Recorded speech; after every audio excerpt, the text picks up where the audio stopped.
Thank you very much. Thank you. Let me take this opportunity to greet the Governor of Enugu, to greet the Sultan of Sokoto. Let me greet the President of Nigeria Bar Association.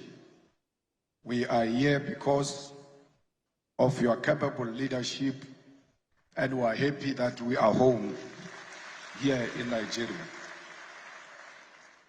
The leadership collective of the Nigerian Bar Association, who have honored me with an invitation to this esteemed occasion, I greet you all.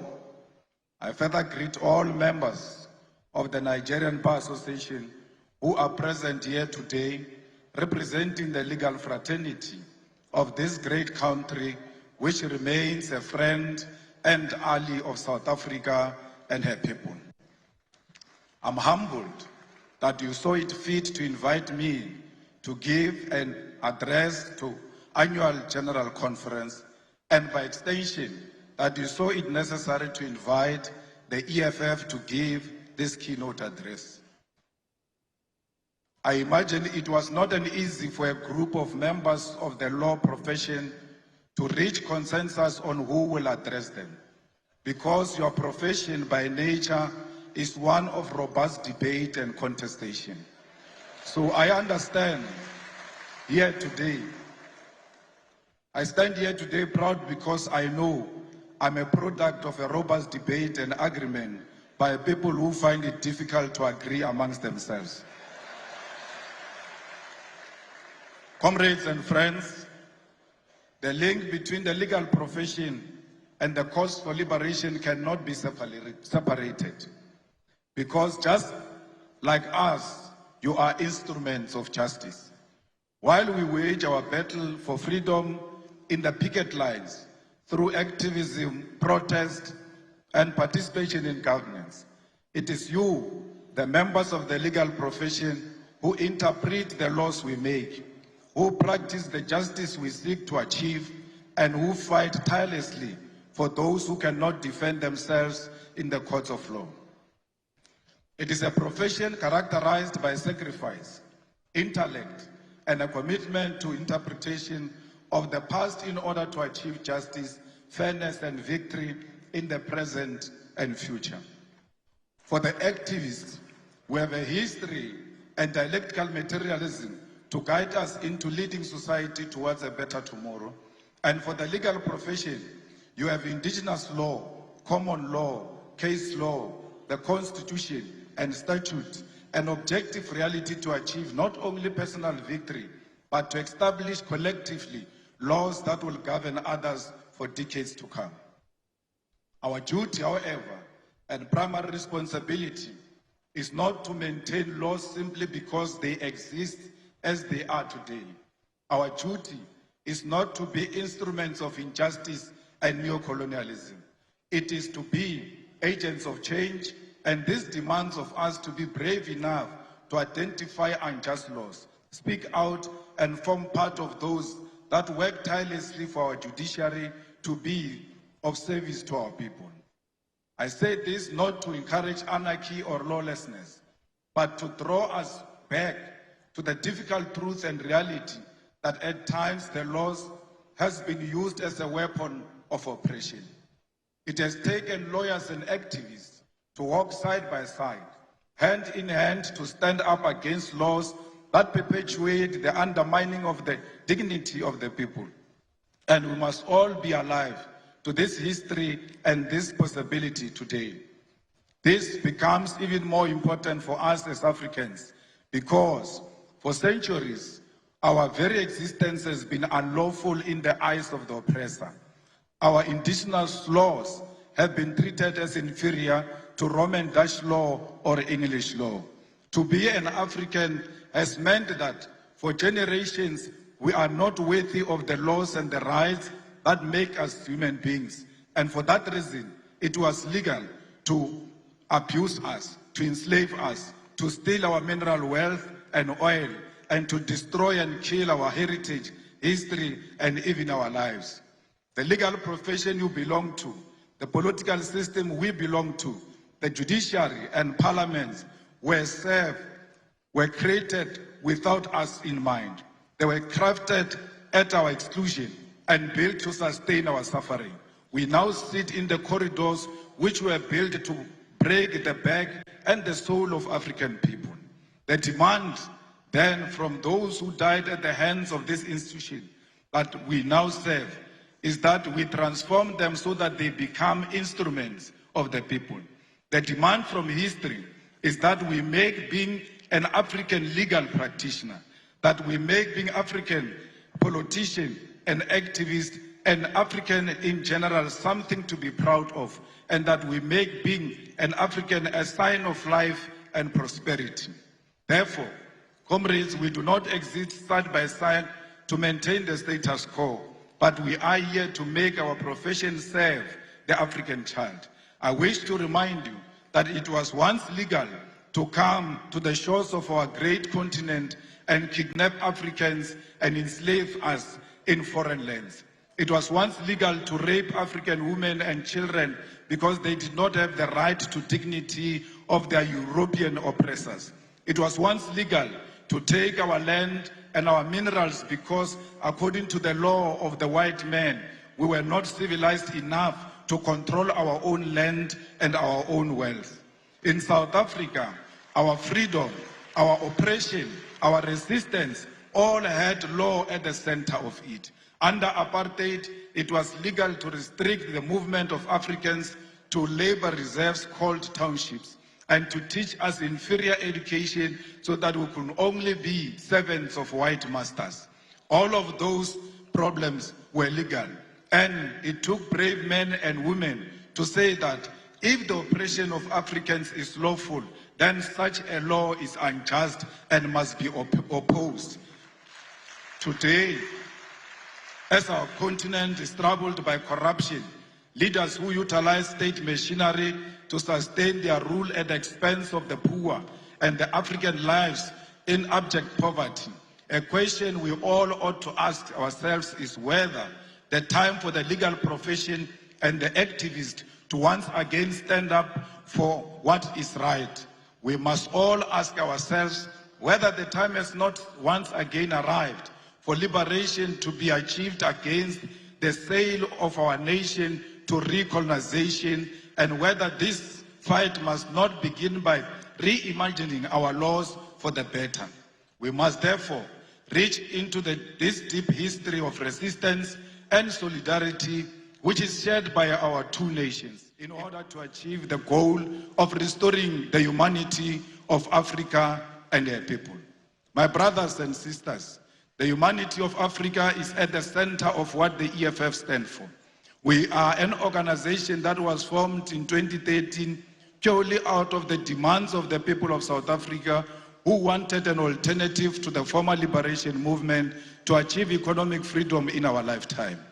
We are an organization which is born out of the blood of slain mine workers in an area known as Marikana, where 34 miners were shot down execution style, and the 13th anniversary of their execution was this month on the 16th of August 2025. Yet the families have not seen any justice. No one has answered for this grave injustice. It is out of this deep pain and disregard for African life that workers, miners, gardeners, petrol attendants, street dwellers, university students, professionals, and ordinary people of South Africa demanded that we form the economic freedom. We were formed to complete the liberation struggle, which was faced by compromised, betrayal, and corruption of the mission for the return of the land of South Africa to the hands of the people. As a result, we base our struggle on these lived realities, and we are guided by a scientific ideological outlook of Marxism, Leninism, and the teachings of Frantz Fanon. Fanon in the context of Africa becomes most important as we faced with a continent that is becoming more and more dependent on the former colonial master and our liberation movement abandoned the struggle which led to the formation in favor of life of opulence while the people suffer.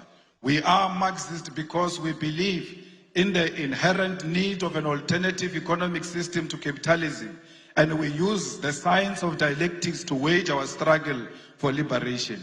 We are Leninist because we believe in the need for a vanguard party of the people to lead the struggle, one which believes in internal democracy and the waging of struggle in parliament, the judiciary, and at the grassroots level. We are anti-capitalist, anti-imperialist, anti-racist, anti-sexist organization which believes in democracy and socialism as a means of uplifting ordinary masses of our people. At the foundation of the EFF are what we refer to as the 7 non-negotiable cardinal pillars, which are expropriation of South Africa's land without compensation for equal distribution in use, nationalization of mines, banks, and other strategic sectors of the economy without compensation, building state and government capacity, which will lead to abolishment of tenders, free decolonized education, healthcare, houses, and sanitation, massive protected industrial development to create millions of sustainable jobs, including introduction of minimum wages in order to close the wage gap between the rich and the poor, massive development of African economy, and advocating for a move from reconciliation to justice in the entire continent. Open, accountable, corrupt-free government, and society without fear of victimization by state agencies. These are briefly the guiding principles which make us, as the EFF, a revolutionary movement. Compatriots, the need to do away with the injustice of the past demand that we create laws for the future, because independence does not automatically mean that infrastructure of our legal system itself becomes independent. Our duty as lawmakers, as practitioners post-independence, demands of us to scrutinize existing laws and where necessary make amendments or even introduce new laws to liberate our people from the parasitic oppression that they are exposed to. The EFF, which has been in Parliament of South Africa since 2014, is engaged in this practice, and we have been able to implement our vision, mission, and identity into our approach to governance and lawmaking. A few examples of how we have interpreted what needs to change at the level of governance and legislation in South Africa to enhance the cause for liberation is the introductions of the bills that were put before Parliament. The nationalization of the Reserve Bank Bill, which seeks to place full control of South Africa's Reserve Bank, particularly monetary policy, in the hands of the state. Further to this bill introduced by the EFF in Parliament seeks to broaden the mandate of the Reserve Bank in South Africa, which currently has private shareholding, towards alleviating unemployment and curbing economic stagnation, which is due to the Reserve Bank conservative and financial sector-orientated policy outlook. The Public Finance Management Amendment Bill will in South Africa deal with the problem facing the whole continent, and that is the unregulated borrowing of the money by our government from the World Bank and the International Monetary Fund. This bill, which we have introduced as the EFF, will require that National Treasury in South Africa first seek approval from Parliament to source foreign loans and establish transparency regarding such loans and their conditionalities. The debt trap of Africa to our foreign colonizers must be stopped, and that begins by regulating these loans that our leaders commit future generations to, because they will not be there when the colonizers come to collect. The Student Debt Cancellation Bill is a piece of legislation introduced by the EFF to ease the debt burden of young students who cannot access their qualification, seek employment using their qualification, or pursue postgraduate studies because their qualifications are withheld due to debt.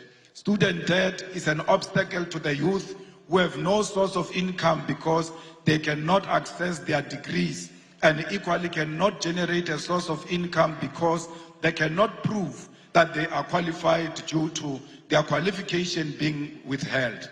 The need to unlock this qualification possess a major opportunity to grow our expertise in our country and promote education to be at the center of our developmental objective. Insourcing Bill seeks to do away with the exploitation of labor brokers and consultancy firms which are draining the public finance of government in South Africa. In our country, the most basic of service which ought to be conducted through internal capacity are done on contractual basis and at inflated prices. The policy of outsourcing is at the center of corruption as politicians establish companies to provide services such as cleaning, security services, accounting services, maintenance services, and many more to government at a ridiculous rate. How can you issue a tender to buy toilet paper? How come Director General doesn't know where the toilet papers are being sold and go and buy the toilet papers himself instead of issuing out a tender that is unnecessary?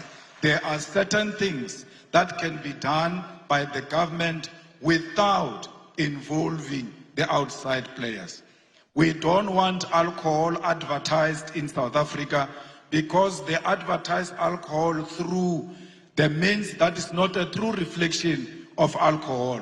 Why are you not advertising alcohol with drunkards and show people what alcohol will do to them? It cannot be that alcohol is advertised only with beautiful people at the beach. It must be a true reflection of what this will do to you. We have done the same before by banning the advertisement of cigarette in South Africa, and what is to follow is alcohol.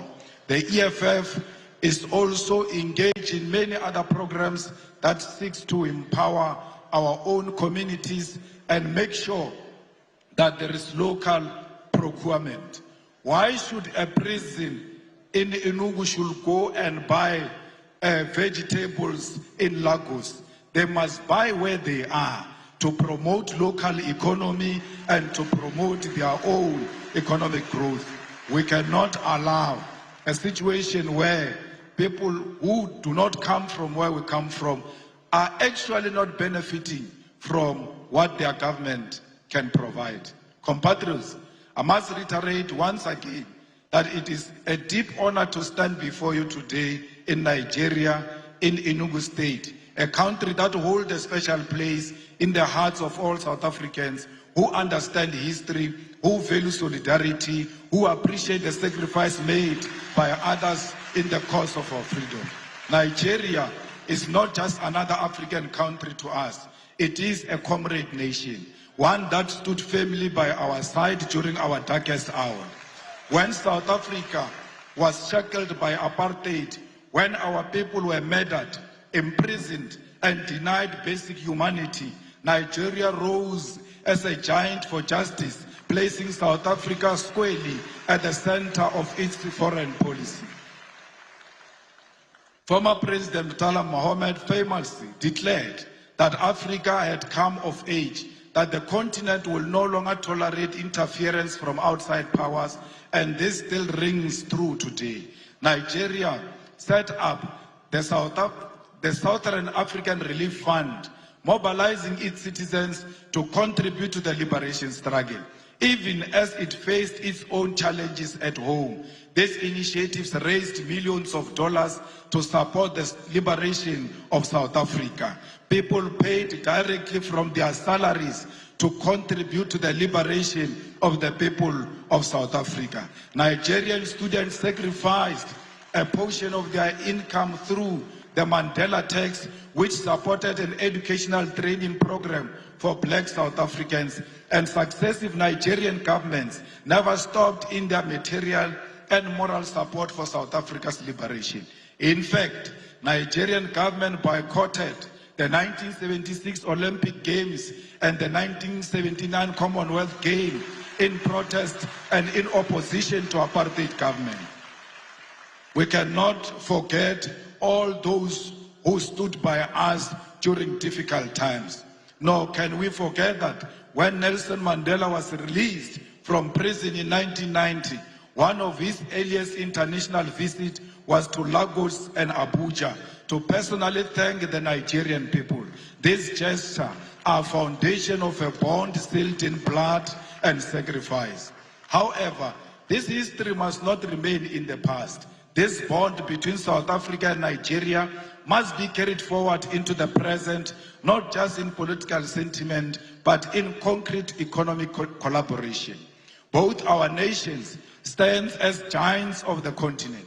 South Africa, with its industrial base, mining capacity, and advanced financial system. Nigeria, with its vast population, vibrant entrepreneurial spirit, oil and gas resources, and cultural dynamism that has captured the imagination of the world. Together, we hold the keys to Africa's industrialization and economic independence.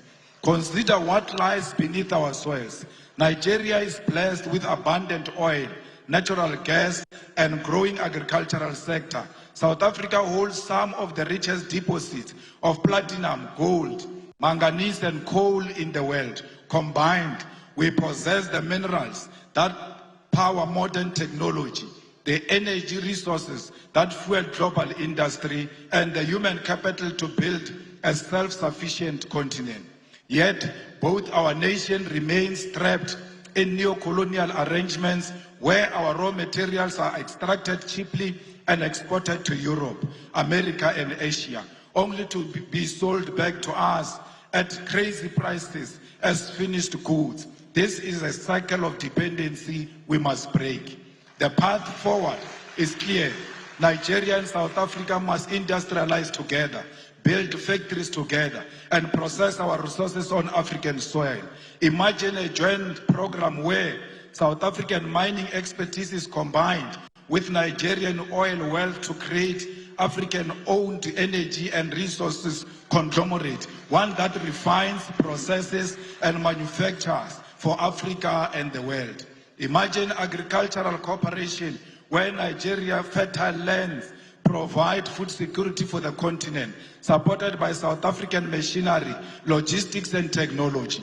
Imagine a collaborative investment in renewable energy, where South Africa's solar potential and Nigeria gas reserves are harnessed to build an integrated African power grid.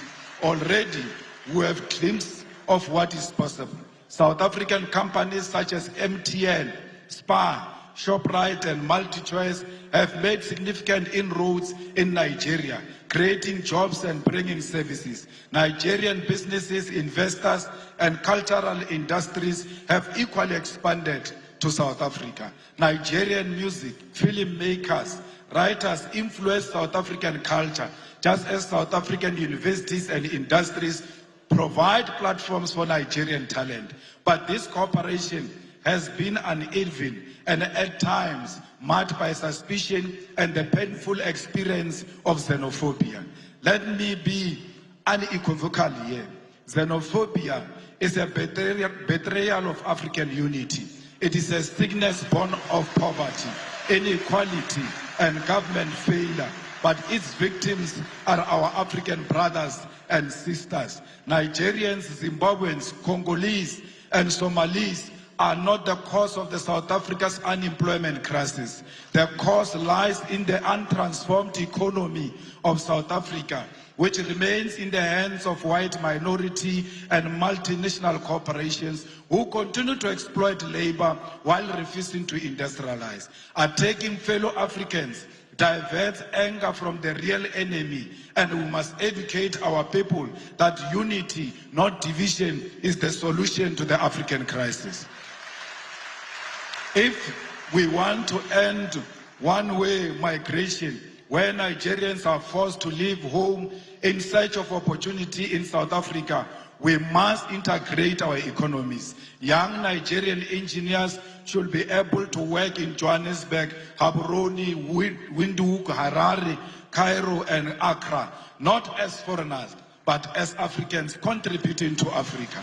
South African entrepreneurs should be able to set up in Lagos without suspicion, but with support as partner in the shared future.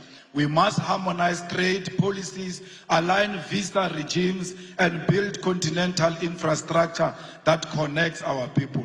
We actually do not need a visa. We don't need a visa between South Africa and Nigeria. In the same way, we don't need a visa for our people to travel in their own continent. We are one. Both South Africa and Nigeria know the pain of colonialism. Both have faced internal divisions. Both have enjoyed the pressures of global imperialism that seeks to divide and exploit and control us. Both know that the only path forward is Pan-African solidarity. We must reject the illusion that our salvation will come from Washington, London, Brussels, or Beijing. Our salvation lies here in Lagos and Johannesburg, in Abuja and Pretoria, in the hands of Africans who refuse to be divided.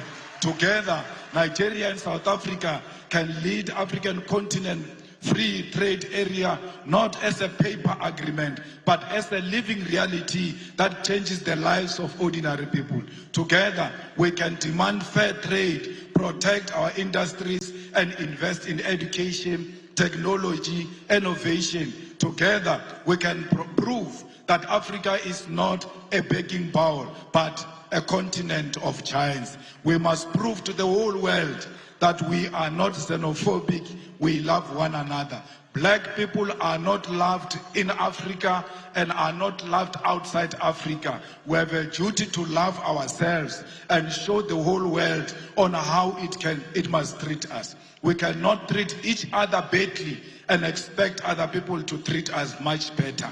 How you treat your own brother and your own sister, it's how you teach others outside how they must treat you.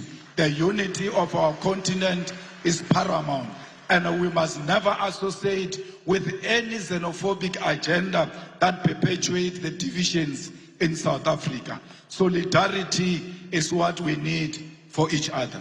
My comrades, as I close, I want to state that as Africans, our fight has never been confined to the borders. From the very beginning, the struggle of South Africa against apartheid, we knew that suffering of one oppressed people anywhere in the world is the suffering of all oppressed people everywhere. It was in that spirit that South Africa, during its liberation struggle, was embraced by Nigeria and other African nations, who declared that apartheid was not simply a South African problem, but an African and global crime. It is in that same spirit that today we say our liberation as Africans will remain incomplete if we turn a blind eye to the struggles of those who continue to suffer under occupation, colonialism, imperialism, and economic exploitation. It is this tradition of solidarity that compels us today to speak clearly on the struggle of other oppressed people. The EFF continues to stand firmly with Western Sahara, Palestine, Cuba, Haiti, the Democratic Republic of Congo as a commitment to international law and justice. In Western Sahara, Morocco's continued occupation violates the principle of the United Nations Charter and the African Union's Constitutive Act, both of which enshrined the right to self-determination. The International Court of Justice affirmed in 1975 that Morocco had no sovereignty over Western Sahara. Yet, decades later, the Sahrawi people remain dispossessed. In Palestine, we are witnessing one of the gravest violations of international law in modern history. The apartheid regime of Israel has for decades defied UN resolutions, the Geneva Conventions, and international humanitarian law. Collective punishment, the bombing of hospitals, the illegal taking of land, the killing of children, and the deliberate starvation of populations are crimes under the Roman Statute of the International Criminal Court. The world cannot remain neutral in the face of genocide. And just as apartheid South Africa was declared a crime against humanity, so too must be the international community recognize and act against Israel's apartheid and genocide. The importance of fighting on the level of the law was made evident in this case when the South African government took Israel to International Court of Justice to report their crimes when no other country will do so. This fight in international court was won when the court declared that indeed Israel was perpetuating genocide, a win that was necessary to sway some support away from Israel and to embolden other countries to speak out. This fight also led to the International Criminal Court to issue a warrant of arrest for the Israeli Prime Minister Benjamin Netanyahu and his Minister of Defense for war crimes. This is the power of the legal fraternity in the global fight for the oppressed. However, the ICJ pace is slow and final judgment on charging Israel with genocide has not occurred yet. We must therefore confront the uncomfortable truth that the slow pace of these proceedings is not accidental, but reflects a global legal order designed and maintained under white supremacy. International law is swift and ruthless when prosecuting leaders of the global south, yet hesitant and cautious when dealing with crimes committed by Western powers or their allies. This is hypocrisy we must name without fear. When an African leader is accused, indictments are issued overnight, sanctions are imposed immediately, military interventions justified under the banner of international law. However, when Israel starves children in Gaza or the United States and its allies invade nations and topples governments, the same institutions suddenly discover restraint, complicity, and delay. As the legal fraternity of Africa, you cannot accept this double standard. You must be bold enough to create alternative and fair systems of accountability that do not bend to imperialist interests. If the so-called international community is unwilling to deliver justice in real time, then Africa must advance its own courts, its own tribunals, its own instruments of solidarity and protection. Just as we build liberation movements when colonialism denied us freedom, so too must we build new legal institutions when the existing ones fail us. In Cuba, for over 60 years, the United States has imposed an economic blockade in contravention of international law, including the principle of non-interference and the sovereign right of nations to choose their social and economic system. Despite this, Cuba has demonstrated a profound commitment to human solidarity, sending doctors across the globe, including to Africa, welcoming Africans into their classrooms and participating in the liberation of the oppressed. Cuba never sent their soldiers anywhere to kill anyone. Instead, they sent their doctors all over to go and save life. The tragedy of Haiti is one of historical injustice. Haiti's revolution was first declaration of black freedom in the modern world, yet it was punished with centuries of economic sabotage and enforced debt. Contrary to any principle of justice, today Haiti suffers from foreign interference, the denial of sovereignty, and the imposition of external governance. International law demands reparation, debt cancellation, and the withdrawal of foreign forces so that Haiti can govern itself in dignity. We have seen DRC not experiencing peace because of its mineral resources. We must stand with DRC and demand that there must be permanent peace in DRC and everywhere else in Africa. Because DRC without peace, it will never experience economic growth. We are because DRC it is. We are the people of Southern Sudan. We must make sure that no single corner of Africa there are guns where Africans are killing each other. Africans must always be together against the enemy forces who want to exploit our country. We are here today to reclaim our land. We want the land of Africa to be returned to Africa because it belongs to the Africans. We want the minerals of Africa to be returned to the Africans because that's where they belong. We want to build industries in Africa and process our minerals here in Africa. We've got the capacity. We must never allow the imperialist forces to divide us in order to take our minerals from us. We demand one Africa. We demand borderless Africa. We demand Africa with one president, with one currency, with one military command, with one parliament, because we know the currency of Africa will be much more stronger against the American currency. We don't care what Trump thinks of us.